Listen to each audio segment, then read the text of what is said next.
What is the science of reading? What are leaders doing to accelerate reading achievement?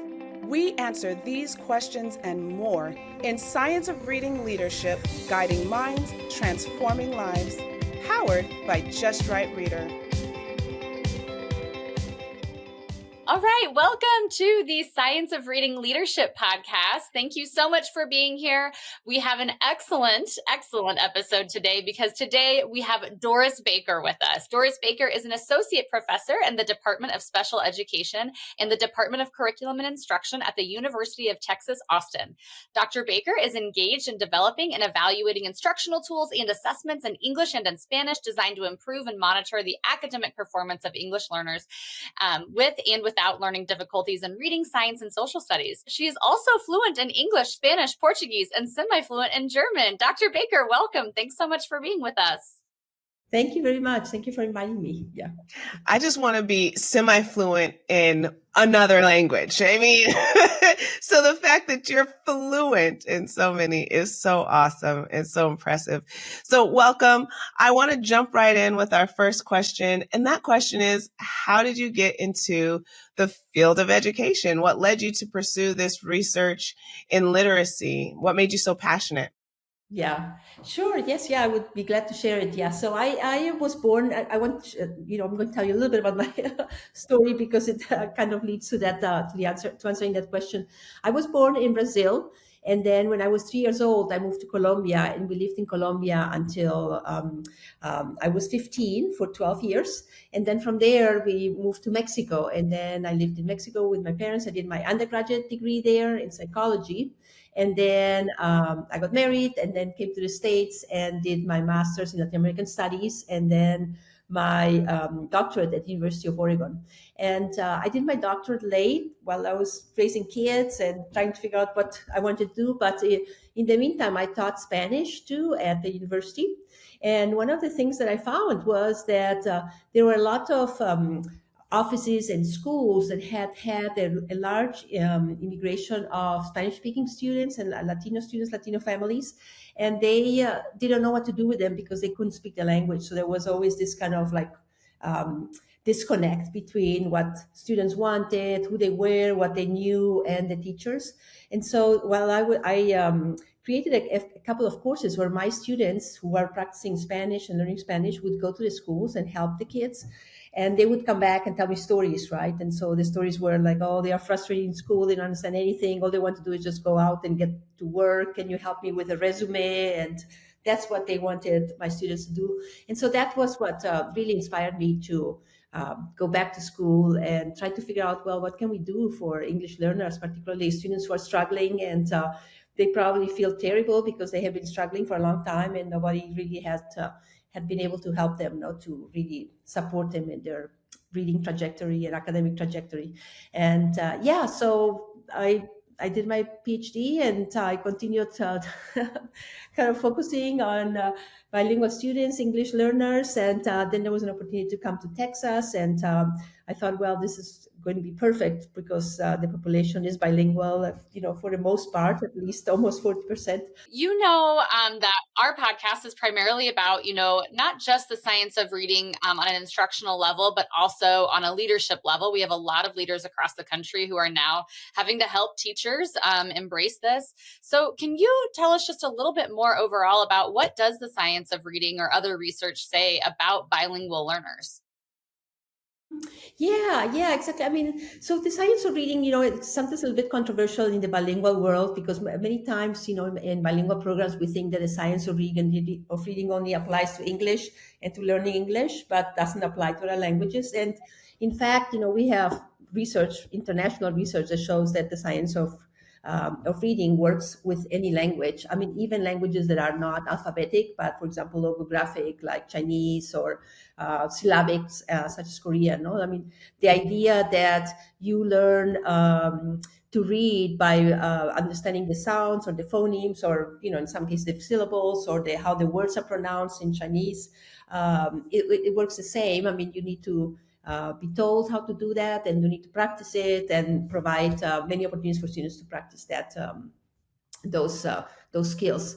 And then, of course, and then the concepts, right? Like vocabulary, you need vocabulary in every language. You need, we need to comprehend what we're reading, which is also goes across languages, as well as fluency and decoding, right? I mean, also depending on the language, of course, we have to take into account the differences. And for example, in Spanish and in English, many times you might hear that Spanish is syllabic language, and the syllables should be taught more frequently than in English.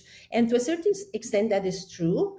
But on the other hand, Spanish, for example, is also an alphabetic language. So each letter is a symbol for a sound.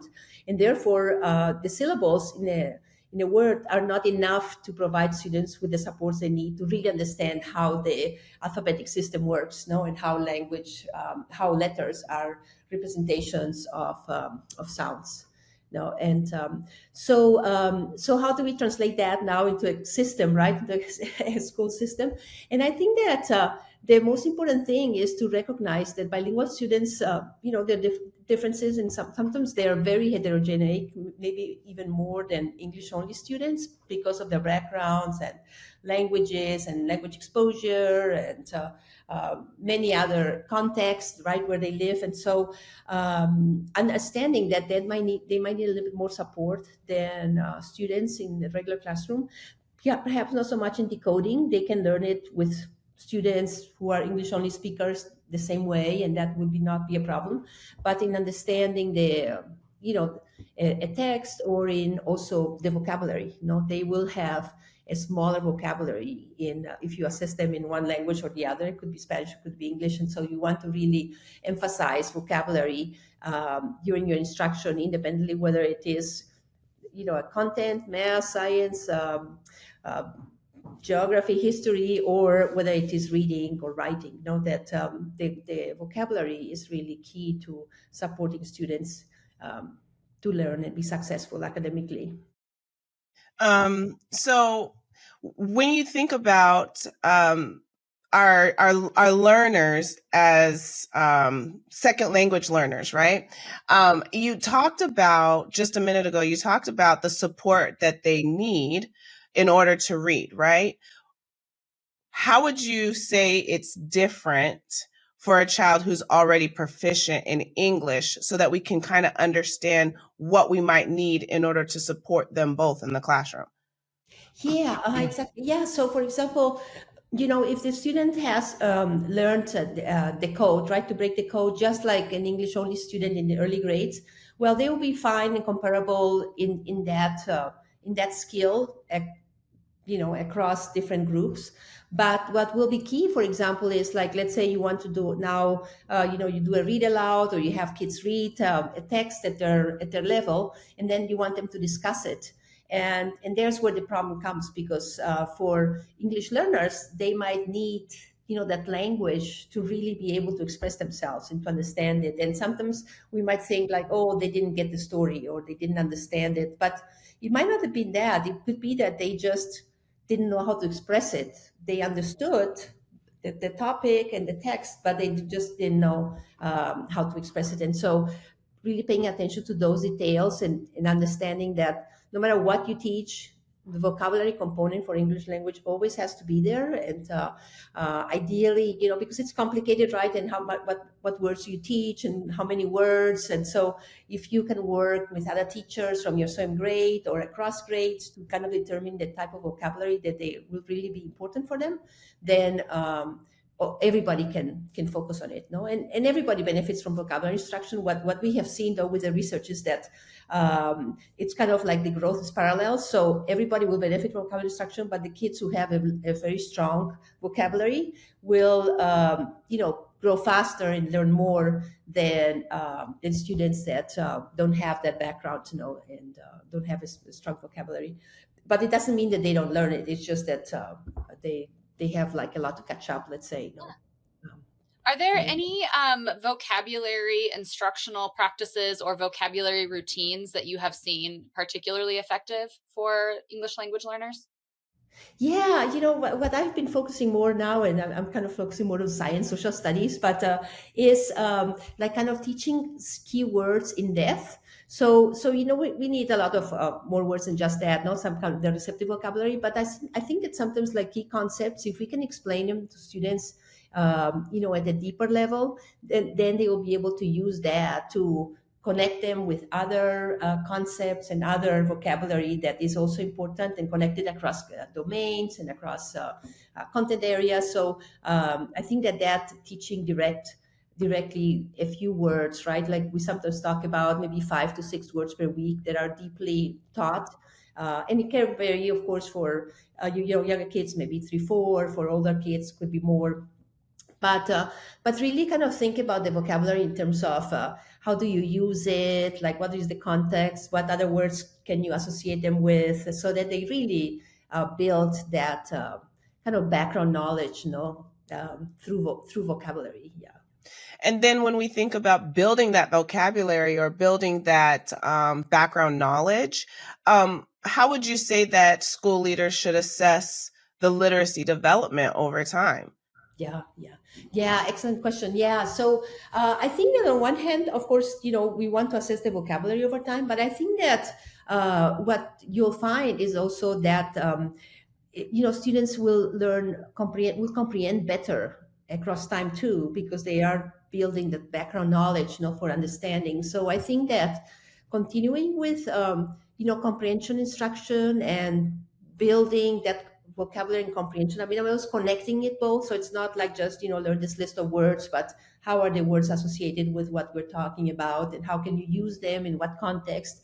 And I think that for principals, like hearing kids talk, at a more, let's say, academic level, I mean, it's really exciting. And I think that's what, you can kind of tell everybody, I want to hear kids, saying words like fleet or, speed or something brilliant outside the classroom, as much as inside the classroom. So really kind of creating that culture of, words are fun to use and are fun to explore and are fun to work with others, and getting points for kids. Like, for example, I know that some teachers, sometimes they read books to kids aloud, and then they have stickers about the words that kids repeat. And then if they, I don't know, get to like 10 stickers because students read those words or learned or practiced those words outside the classroom, they get like an ice cream day on Friday or something like that. So that it's Gamification, incentivizing. Yeah. Yes. Yeah. Yeah. Dr. Baker, in terms of early learners who maybe are multilingual learners or new to the English language, is there anything different that you know of that could be done to support those youngest learners of English? Yeah, I think that what I find is that for example, let's say you're doing phonemic awareness activities, right, which are all kind of like just sound and auditory, like providing them with a picture, with a picture of the word, so that they are learning the words, and that's not the focus of the lesson, but you still want to focus on the sounds, but still, like, all the visuals that you can provide would really help children understand those words, and get excited about it too. I still remember a little anecdote here, but I remember that I was in a kindergarten class and we were talking about, like high frequency words that kids have just learned. And one of them was mole, which is a very, like highly decodable word. And, you learn it in the early year grades, like kindergarten, first grade. And in Spanish is topo, which is the same thing, like has very, common vowel and letter sounds. And I showed them a picture of a mole, and the kids were like so excited to see the mole because they had never seen one. No? So you can imagine the conversations, right? Like, oh, why doesn't he have eyes, and how come he has such long nails, and where do they live? And so we really kind of, in a way, after practicing the decoding, we got engaged in this conversation that built the background knowledge, built their understanding, and in Spanish and in English, because we could also do it, talk about for example, the animal in Spanish, but also show them how, it's used in English, and that way they could really connect to it, and learn the words. So for the early kids, it's really nice to, if you can incorporate their native language into the discussion, that really helps That's such the visual piece too is such an easy way to really start to bridge that gap for meaning. I can envision a phonemic a phonemic awareness routine, and as you're going through and breaking down, segmenting and blending words, I can just imagine, hey, a quick Google and you can have the picture up too. Yes, exactly, yes, yeah. And then Yeah. that solid connection also reinforces it so that it helps with the fluency, it helps with that automaticity, it helps with that retention, so that it can become a high frequency word that becomes something that they don't forget. So I love that a lot. Yeah. We've talked a lot in this work, right? On our podcast specifically too, we've talked about the importance of family engagement, the importance of leveraging the home, the importance of engaging our communities. So what recommendations do you have for supporting bilingual literacy at home, especially for parents who may not be fluent in English themselves? Yeah.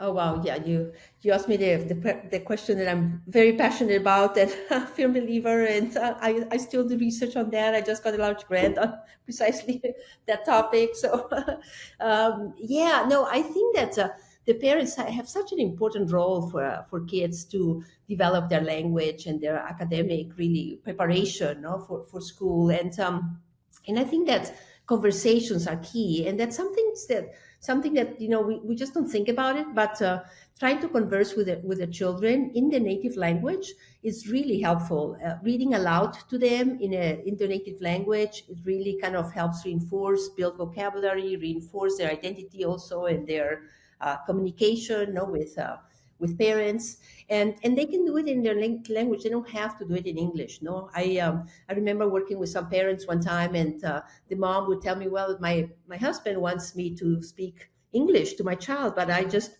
don't speak English. And so it was like, no, don't worry, you can speak Spanish to them, because the problem is that if they try to speak in a language that maybe where they're weaker in, then the conversation becomes quite stilted, right? I mean, like, it's a yes no questions, and very simple things, and then if the kid doesn't understand the mom, then it becomes frustrating, or the other way around. And so just speaking in the native language and doing read alouds with them, and really, for example, in this study that we did, we used books to work with parents that we knew the teacher was going to read to kids in the classroom. And this was not a bilingual classroom, it was an English only classroom, but when the kids, recognized the books in the classroom that they were reading at home, they were so excited. You can just imagine. And in fact, one of the kids corrected the teacher because the teacher said the name of the author wrong. And so he was like, oh no, it's not David. I don't know, whatever the teacher said, but it's David Pearson. And so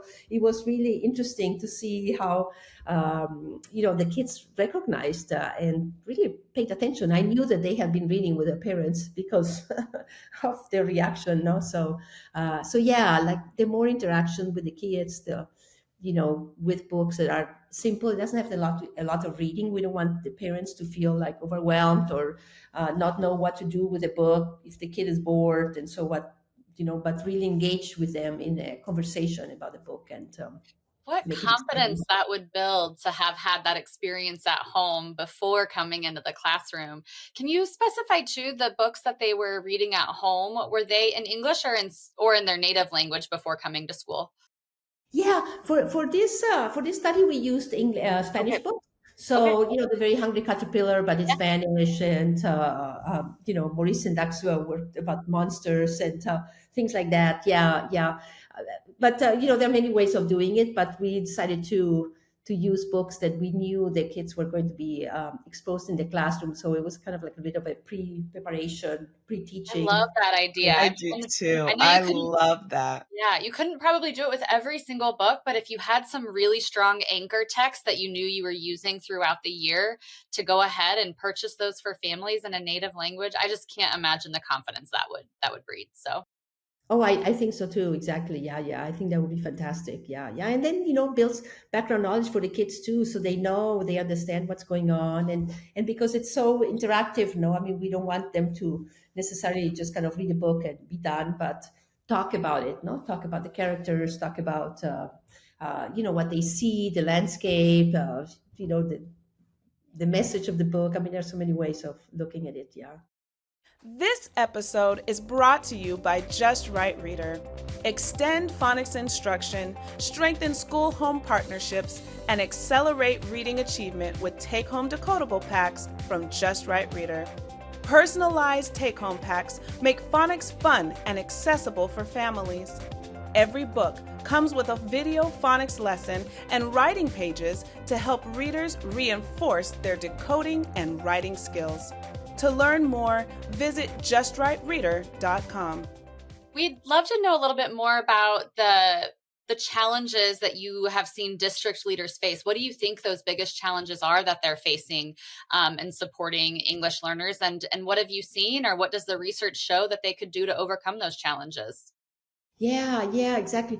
I mean, there are many things, right? Of course, but I think that one of the most important things, and I think at least the schools I have been visiting, they do embrace it, but it's the recognition that we have two languages in the school, that all students will learn, and there is not the separation sometimes that some of the bilingual teachers sometimes feel that they are left a little bit behind or on the side because materials or trainings tend to be in English, and then somebody translates them into Spanish, and so sometimes the books are in Spanish are black and white, and other times the English students, speaking students, they have this nice colorful set of books. So there are this kind of like details now that I think makes a little bit of a difference, that students feel like, well, I want the book like my peer has.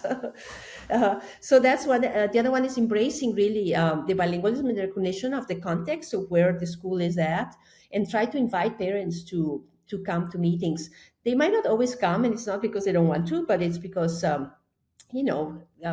2 jobs, 3 jobs, trying to figure out life, and so that would be the reason. But I think it's not. There's no reason for not kind of engaging them, no, and really kind of working with them. I have, for example, now a doctoral student that did a very interesting study where she looked at the amount of communication that happened between principals and schools and parents during COVID.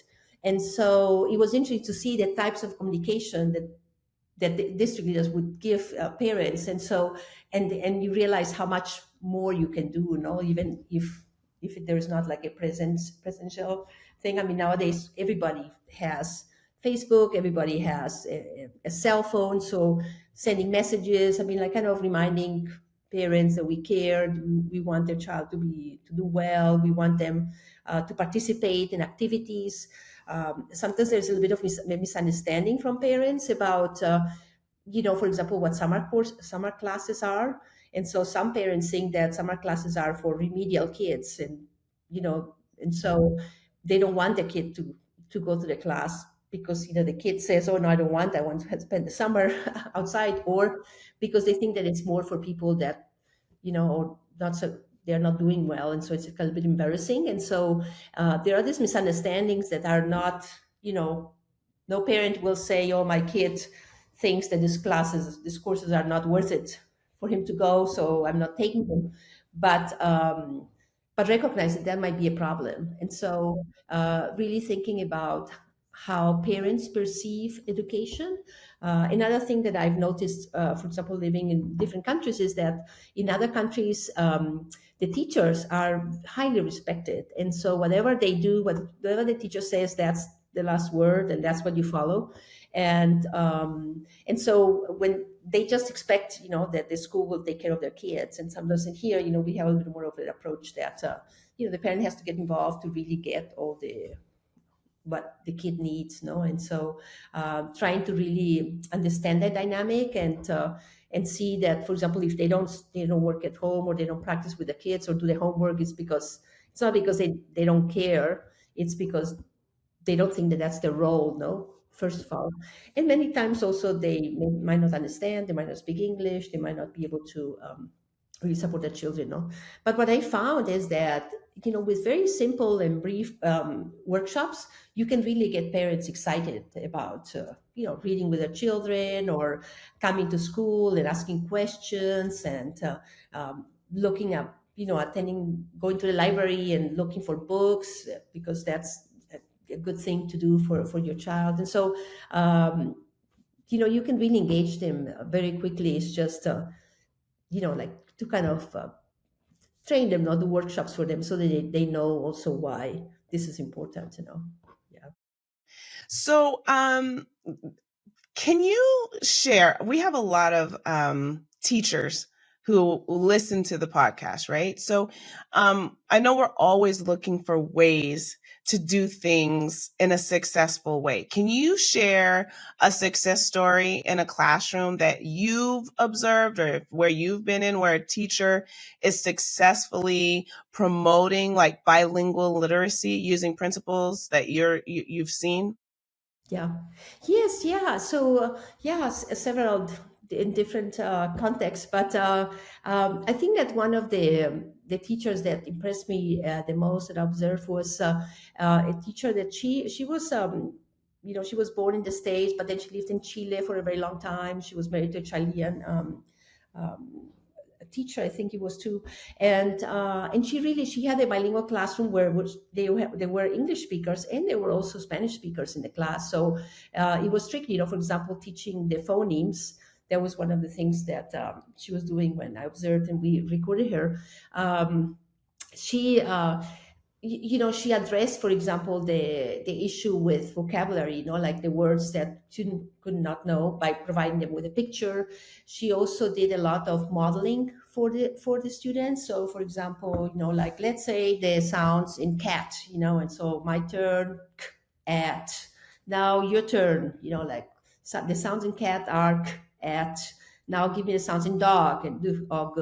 No, and so she would always model and then provide students with a lot of practice opportunities. And here, what was fun is that to see too is because really phonemic awareness or phonology or phonics is a very kind of discrete skill that you teach, right? Like very small pieces.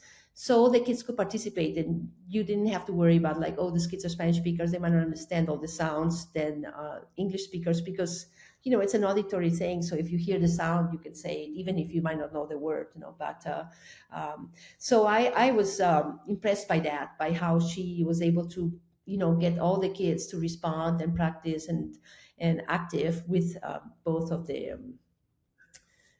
with both languages, no? Yeah. Beautiful. I love that. I love that. That's such a great idea. We always ask the same question of our guests when they come on because we know that district leaders and educators have so much on their plate and we're always receiving so much information. And you've given us a lot of great information and stories and great things.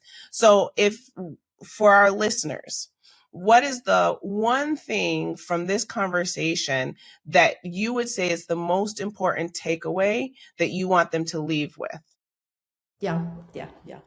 Well, I think that the first one and foremost is that Spanish and English are both alphabetic languages, and therefore the letters are symbols for sounds, and then we need to teach the letter sounds to children, and not just like show me what is this letter, the sound of this letter, and with the cards. I mean, of course, this is part of it, but understanding that the system, that both systems are the same. No, so I think it's okay to explicitly tell a student, oh, the sound in the letter L in English is L, and guess what? In Spanish, it's also L. So they really also understand that there is a connection between the languages, and that what they are learning in one language they can really apply to the other language.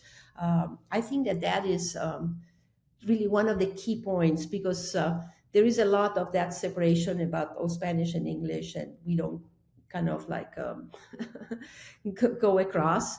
And comprehension, what kids are going to need if you're doing comprehension in English is they're going to need the vocabulary. I mean, we cannot live without that. And of course, if they have bilingual teachers, they understand. If they can speak in Spanish and explain something, I mean, that would be great and very desirable, but it doesn't always happen, right? So and if it doesn't happen, that's okay, but just think about the vocabulary that kids will need to actually respond to the questions. Yeah, there are many things, but I think that those would be like the big ones.